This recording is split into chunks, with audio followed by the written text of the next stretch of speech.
अभी लंदन वाली दुर्घटना हुई है, दुर्घटना तो नहीं हुई, थैंक गॉड बच गए उस दुर्घटना से, लेकिन मैं समझता हम उसके बिल्कुल कगार पर आकर खड़े हो गए।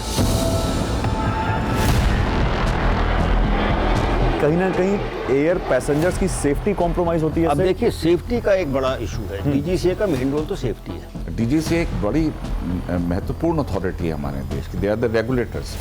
अगर वो इस प्रकार की बातें करेंगे, और दूसरा AIB अभी भी जो है फाइनल इन्वेस्टिगेशन रिपोर्ट नहीं आई है। अगर आप डीजीसीए में होते या अगर आप मिनिस्ट्री में होते तो इस घटना के बाद आप क्या करते आज?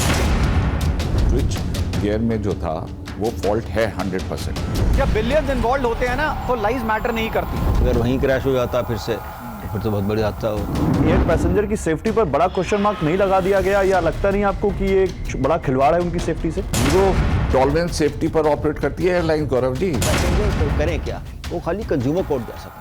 जब हमारा 171 क्रैश हुआ, 260 लोग हमने खोए, उस समय भी जब प्रिलिमिनरी फाइंडिंग्स आई हैं उसमें एक ही चीज आई है कि फ्यूल स्विच मैल फंक्शन कर रहा है। इसका क्या मतलब है? दोनों स्विच सेम नहीं है या क्या दिक्कत है? देखिए बहुत अहम बात आपने उठाई है गौरव जी। इस स्विच में अगर हम लेफ्ट साइड वाले स्विच को देख रहे हैं, ये बहुत इजीली ऑन ऑफ हो रहा है, रन से कट ऑफ हो रहा है। दैट मीन्स कि ये स्विच में कोई खराबी है।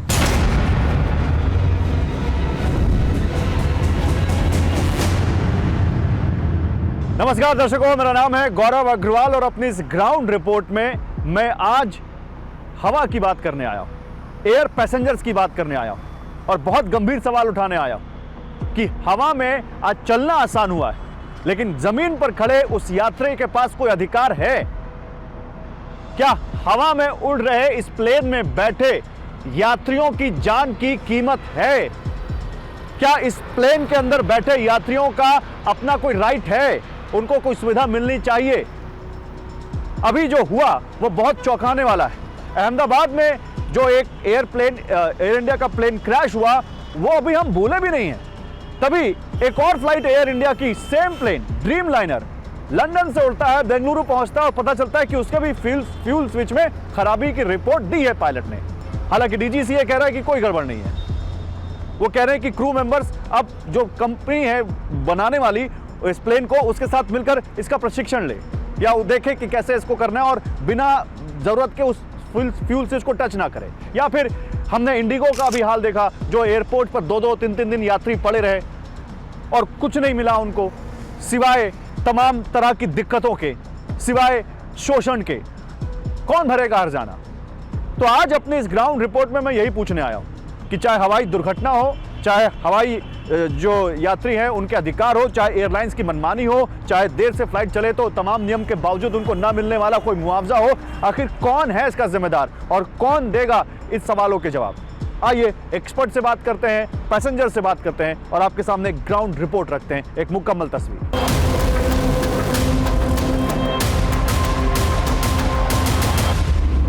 तो हमारे साथ aviation expert squadron leader Akshay Chopra है, इनसे बात करते हैं। अक्षय, आपने अभी एयर इंडिया की जो ताज़ा कंट्रोवर्सी है, फिर वही ड्रीम लाइनर में 7878 में वो फ्यूल स्विच की कंट्रोवर्सी आई, इसको कैसे देखते हैं आप? गौरव, ये जो कंट्रोवर्सी है इसमें सबसे पहली चीज़ मैंने आपके चैनल पर ही बोली थी कि जब बिलियंस इन्वॉल्व होते हैं ना तो लाइफ मैटर नहीं करती, और ये चीज़ बहुत सारे एयरक्राफ्ट एसोसिएशन के लोगों ने भी उठाई है। ये जो फ्यूल स्विच का problem particularly Boeing dream liner में आ रहा है, ये एक बार या दो बार नहीं है, तीसरी बार आ रहा है और बहुत क्लियर है। 2018 में जो बुलेटिन निकला था जिसने बोला था ये प्रॉब्लम शुरू हुई, उसे इन्होंने सीरियसली नहीं लिया, इसलिए एक यूनिवर्सल एप्लीकेशन नहीं थी। जब हमारा 171 क्रैश हुआ, 260 लोग हमने खोए, उस समय भी जब प्रिलिमिनरी फाइंडिंग्स आई हैं उसमें एक ही चीज़ आई है कि फ्यूल स्विच मैल फंक्शन कर रहा है। अब हम सब जानते हैं कि ये एक स्प्रिंग लोडेड स्विच है, यानी इसको आप उंगली से अप डाउन नहीं कर सकते, और ये स्प्रिंग लोड होने का रीजन भी बहुत स्पेसिफिक है। इसे स्प्रिंग लोड बनाया क्यों गया है? क्योंकि ये इतना इंपॉर्टेंट स्विच है, अगर गलती से हाथ लग जाए तो ये बहुत प्रॉब्लमैटिक हो सकता है। डीजीसीए ने उसकी चेकिंग की है और डीजीसीए कह रहा है कि उसमें कोई गड़बड़ी नहीं स्विच में, और वो कह रहे हैं कि दूसरी तरफ से जब एक्स्ट्रा प्रेशर पड़ता है तो वो स्विच अपने आप कट ऑफ की तरफ चले जाते हैं। इसलिए कैबिन क्रू को एयर इंडिया को सिखाना चाहिए कि स्विच को कैसे ऑपरेट करना है। देखिए, ये स्टेटमेंट उसी तरह होगी कि मुझे एक पायलट को सिखाना है कि देखिए आपको टेक ऑफ कैसे करना है। वो स्विच एक बहुत बेसिक ऑपरेशन होता है और बहुत क्रिटिकल कंपोनेंट है। सारे पायलट्स को पता है कि उसे कब और कैसे ऑपरेट करना है। कोई भी पायलट जानकर भी उसको हाथ मारकर नीचे नहीं कर सकता, तभी वो स्प्रिंग लोडेड मैकेनिज्म है। What is the ideal situation? होना क्या चाहिए? इमीडिएटली सारी इंटरनेशनल जो फ्लाइट्स हैं स्पेशली ड्रीम लाइनर्स उन्हें ग्राउंड करें, उनका जो ये फ्यूल स्विच है इसका स्प्रिंग लोडिंग मैकेनिज्म को इमीडिएट चेक करा जाए, जहां से ये ले रहे हैं जिस कंपनी से हनीवेल का जो है वो चेक करें और तभी इसको एक वो मिले कि भाई अब ये फिट है और अब आप फ्लाई कर सकते हैं। और हमारे साथ इस मुद्दे पर बात करने के लिए मिस्टर सनत कौल हैं, former joint secretary civil aviation of India और इसके अलावा Indian representative to international civil aviation. Sir बहुत स्वागत है आपका टीवी9 भारतवर्ष पर। आपका इस मुद्दे पर क्या मानना है, क्या राय है?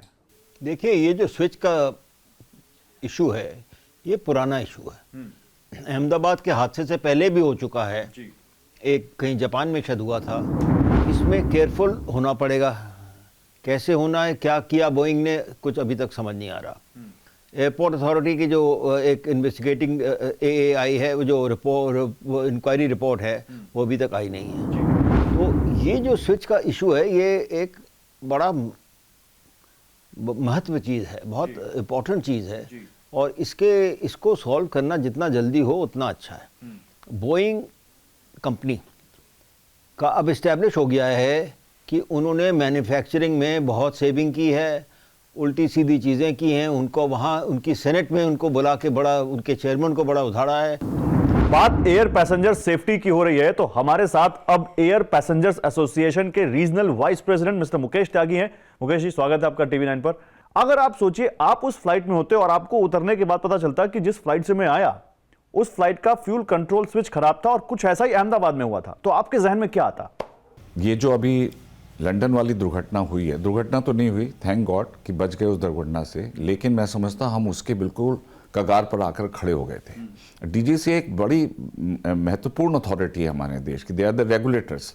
अगर वो इस प्रकार की बातें करेंगे, और दूसरा AIB अभी भी जो है फाइनल इन्वेस्टिगेशन रिपोर्ट नहीं आई है, अभी इंटरिम रिपोर्ट आई है, तो इंटरिम रिपोर्ट में भी उन्होंने बहुत हल्का फुल्का करके उस रिपोर्ट को क्लोज करने की कोशिश की है। और जब आएगी अगली रिपोर्ट तो आप बिना इन्वेस्टिगेटर के फाइनलिटी के आप कैसे कंक्लूड कर सकते हैं? तो यही सबसे बड़ा बुनियादी सवाल है कि आप नहीं, मैं आपसे एयर पैसेंजर या आम आदमी के पर्सपेक्टिव से ये सवाल लेना चाहता हूं, क्या आम आदमी या नॉर्मल एयर पैसेंजर की सेफ्टी पर बड़ा क्वेश्चन मार्क नहीं लगा दिया गया, या लगता नहीं आपको कि ये बड़ा खिलवाड़ है उनकी सेफ्टी से? मैं समझता हूँ बहुत खिलवाड़ है। अब आप ये देखिए कि we are the third largest air, मतलब हमारा जो मार्केट है वो थर्ड लार्जेस्ट है। 16.5 million people travel every year और 5-5.5 लाख जिस समय महाकुंभ होते हैं उस समय ट्रैवल करते हैं। और हमारे पास इस समय, मैं सिर्फ अंतर्देशीय बात कर रहा हूँ, इंटरनेशनल तो बात ही नहीं कर रहा हूँ। इंटरनेशनल में तो आप देखिए एयर इंडिया दुनिया भर की एयरलाइंस ऑपरेट करती हैं और 3-4 एयरलाइंस हैं जो कि बोइंग को ऑपरेट करती है। British Airways one of them, कतार भी है शायद उसमें। तो आप ये देखिए कितना बड़ा एक्सपोजर। और वो भी मैं आपको बताऊँ, सबसे बड़ी दुखद बात यह है कि FAA जो इनका बॉडी है, उन्होंने इनको एडवाइजरी इशू की थी, क्योंकि ICAO का इन्वॉल्वमेंट होता है उसमें एनेक्शन 13 है। तो एनेक्शन 13 के हिसाब से उनको बहुत सारे एडवाइजरी होती है, बहुत सी मैंडेटरी एडवाइस होती है। तो एडवाइजरी इशू होने के बाद भी 2018 में हुई थी एडवाइजरी इशू कि इसमें कोई प्रॉब्लम है फ्यूल स्विच में, और उसको क्योंकि ये मैंडेटरी नहीं थी, रिकमेंडेटरी थी या एडवाइजरी थी, तो इन्होंने कोई फॉलो नहीं किया। भाई अगर ऐसी फंडामेंटल सेफ्टी है, जीरो टॉलरेंस सेफ्टी पर ऑपरेट करती है airline, Gaurav ji, it is not something कि मतलब वहां तो सर क्योंकि इतना सेंसिटिव होती है वो उड़ान या एयर ट्रैवल, जहां आप सड़क पर चल रहे हो, आप ब्रेक मार देंगे, गाड़ी हिट करेगी, हो सकता है आप बच जाएं, लेकिन वहां तो सर बहुत मुश्किल होता है, वहां 0% चांसेस हैं। तो जाहिर सी बात है वहां की अपमोस्ट जो प्रायोरिटी होनी चाहिए वो सेफ्टी होनी चाहिए। मैं वही पूछ रहा हूं, क्या कमर्शियल प्रेशर था या क्या हो सकता है जिसकी वजह से वहां पर सेफ्टी कॉम्प्रोमाइज सी दिखती है? देखिए ऐसा है कि बोइंग जो है पिछले 6-7 साल से लॉस बना रही थी, तो 2026 में पहली बार उन्होंने प्रॉफिट दिखाया है। उनका मार्केट शेयर जो है वर्ल्ड में 30% है और 70% जो है एयरबस का है।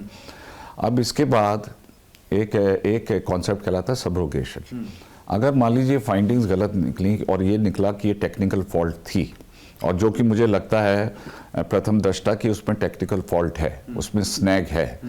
मतलब मैं टेक्निकल आदमी नहीं हूँ, पर इतनी सारी मैंने अभी इंफॉर्मेशन पढ़ी है उसके बारे में कि स्विच गियर में जो था वो फॉल्ट है 100%। एक जिम्मेदार मीडिया होने के नाते हमने लंदन से बेंगलुरु आई उस फ्लाइट के बारे में, एयर इंडिया की उस फ्लाइट में जो फ्यूल कंट्रोल स्विच को लेकर जो गड़बड़ी रिपोर्ट की गई उसके बारे में एयरलाइन, जो एयरक्राफ्ट बनाने वाली कंपनी है बोइंग, और जो स्विच बनाने वाली कंपनी है हनीवेल, उनसे संपर्क साधने की कोशिश की, उनका पक्ष जानना चाहा। हमने जब बोइंग को मेल किया, हमने बोइंग से पूछा कि एयर इंडिया की बोइंग 7878 विमान से जुड़ी घटना पर बोइंग की क्या प्रतिक्रिया है और इस विमान के सुरक्षा, डिजाइन, प्रमाणन या परिचालन सुरक्षा उपायों के संबंध में आप क्या कोई स्पष्टीकरण देना चाहते हैं। तो उन्होंने ईमेल पे हमें जवाब दिया कि हम एयर इंडिया के संपर्क में हैं और इस मामले की समीक्षा में उनका सहयोग कर रहे हैं। इसके अतिरिक्त आप इस मामले पर डीजीसीए द्वारा जारी नवीनतम अपडेट भी देख सकते हैं। यह बोइंग इंडिया का जवाब था। इसके अलावा हमने वो फ्यूल स्विच बनाने वाली कंपनी हनीवेल एरोस्पेस से ईमेल पर सवाल पूछा कि आप इस मामले में क्या स्पष्टीकरण देना चाहते हैं, आपका क्या पक्ष है। तो उन्होंने हमारे ईमेल का कोई जवाब नहीं दिया। और एयर इंडिया के भी हम जो कम्युनिकेशन रिप्रेजेंटेटिव हैं उनसे भी हमने फ़ोन पर संपर्क साधने की कोशिश की और उनको व्हाट्सएप पर भी मैसेज भेजा। तो ना तो उन्होंने हमारा फ़ोन उठाया और ना ही हमारे व्हाट्सएप पर भेजे गए किसी मैसेज का कोई जवाब दिया। और हमारे साथ इस वक्त मिस्टर प्रशांत ढल्ला हैं, आप फॉर्मर सेफ्टी ऑफिसर हैं डीजीसीए के, और उनसे अब इस बारे में बात करते हैं। प्रशांत जी, पहले तो आपका स्वागत है TV9 भारतवर्ष पर। आगे बढ़े उससे पहले प्रशांत जी ने मेरे साथ एक वीडियो शेयर किया था, मैं वो वीडियो एक बार प्रशांत जी को दूंगा। प्रशांत जी, जरा ये वीडियो हम दिखाएंगे भी जब हम और आप बात कर रहे होंगे। ये 2 स्विच है का एक वीडियो है जो आपने मुझे भेजा है। ये बताइए ये स्विच कैसे काम करते हैं और ये क्या नेचर है इनका काम करने का। देखिए, जैसा मैंने कहा, ये एक बोइंग एयरक्राफ्ट का फ्यूल कंट्रोल स्विच है जिसमें 2 मोड हैं, एक रन है, एक कट ऑफ है। देखिए, रन होता है ऊपर की तरफ और कट ऑफ होता है नीचे की तरफ। ये स्विच कोई साधारण स्विच नहीं है, ये एक स्प्रिंग लोडेड स्विच है। नहीं, इसमें एक चीज़ देखिए, ये जो स्विच है जब ये कोई आदमी इसको ऊपर नीचे कर रहा है तो बड़े आसानी से हो रहा है, लेकिन अगेन जब वो दूसरे स्विच पे जा रहा है तो वो नहीं हो रहा है। देखिए, वो उसको पुल करना पड़ रहा है। तो इसका क्या मतलब है, दोनों स्विच सेम नहीं है या क्या दिक्कत है? देखिए, बहुत अहम बात आपने उठाई है गौरव जी। इस स्विच में अगर हम लेफ्ट साइड वाले स्विच को देख रहे हैं, ये बहुत इजीली ऑन ऑफ हो रहा है, रन से कट ऑफ हो रहा है। दैट मीन्स कि ये स्विच में कोई खराबी है। किंतु जो उसके साथ वाला स्विच है जो कि इंजन नंबर 2 के लिए होता है, उसको देखिए, वो जो पायलट हैं या जो भी शख्स इसको ऑपरेट कर रहे हैं वो उसको अपनी तरफ खींचते हैं, दैट इज 1 पोजीशन। सेकेंडली वो उसको ऊपर डालते हैं, दैट इज पोजीशन नंबर 2, और वहां जाके वो लॉक हो जाता है। तो इसका ऑपरेशन जो है स्विच का, वो मैन्युफैक्चर ने इस तरह से डिजाइन किया है, वो पायलट्स को इस तरह से इसकी ट्रेनिंग दी जाती है कि इस स्विच को जब आप उठा के ऊपर डालते हैं वो वहां जाके रुक जाता है, वो स्टॉप हो जाता है, गार्ड हो जाता है उसको कहते हैं डिटेंट्स। वेरएज इन दिस वीडियो हम देख रहे हैं कि जो लेफ्ट साइड का इंजन है, इंजन नंबर 1, उसका स्विच फ्री फ्लोइंग है, जैसे हमारे नॉर्मल इलेक्ट्रिक स्विचेस होते हैं। That means this switch is faltered, ये स्विच नॉर्मल ऑपरेशन से अलग चल रहा है। और यही चीज़ इस पायलट ने भी बताने की कोशिश की है अपनी पायलट डिफेक्ट रिपोर्ट में, जो कि एक टेक्निकल लॉगबुक का पार्ट होता है। जब उस पायलट ने ब्लैक एंड वाइट में कुछ चीज़ लिख दी है, that in itself becomes a document, वो अपने आप में एक रिकॉर्ड बन जाता है और इसमें फैक्ट फाइंडिंग करनी शुरू कर देता है ऑपरेटर लेवल पे, रेगुलेटर लेवल पे और मैन्युफैक्चर लेवल पे। क्या होना चाहिए, मैं आपसे अगर आखिरी में पूछूं तो इस पायलट के फ्लैग करने के बाद इस घटना के क्या होना चाहिए था और जो हुआ है उससे आप संतुष्ट हैं? बस यही मैं पूछना चाहता हूं। देखिए, पर्सनल लेवल पे मैं संतुष्ट नहीं हूं, क्योंकि एकदम से क्लीन चिट देना अपने आप में एक सवाल निशान खड़ा करता है। जैसे आपने बोला, public sentiment is also very important, passenger safety is also very important. 2 airline ने उस जहाज़ को ग्राउंड किया, बट हमें ये समझना बहुत ज़रूरी होगा कि एयरलाइन के पास 30 से 35 उसी प्रकार के अन्य जहाज़ भी हैं, वो उनके साथ भी वैसी घटना हो सकती है। एट द सेम लेवल अगर हम वर्ल्ड लेवल पे बात करें तो हज़ारों की तादाद में ये बोइंग 787 उड़ रहे हैं। तो ये कहना बिल्कुल गलत होगा कि केवल एक जहाज़ के साथ ऐसी घटना हुई तो दूसरे के साथ नहीं हो सकता। Aviation is a global phenomena, it's a dynamic phenomena. हर दिन हर फ्लाइट अलग होती है, ये कोई स्टैटिक चीज़ नहीं है, ये डायनामिक चीज़ है। बट भारत सरकार को इसके ऊपर एक रिपोर्ट फाइल करनी चाहिए एंड हाईएस्ट लेवल बोइंग या FAA के साथ बैठ के इसका संज्ञान लेना चाहिए, and which will help the entire world.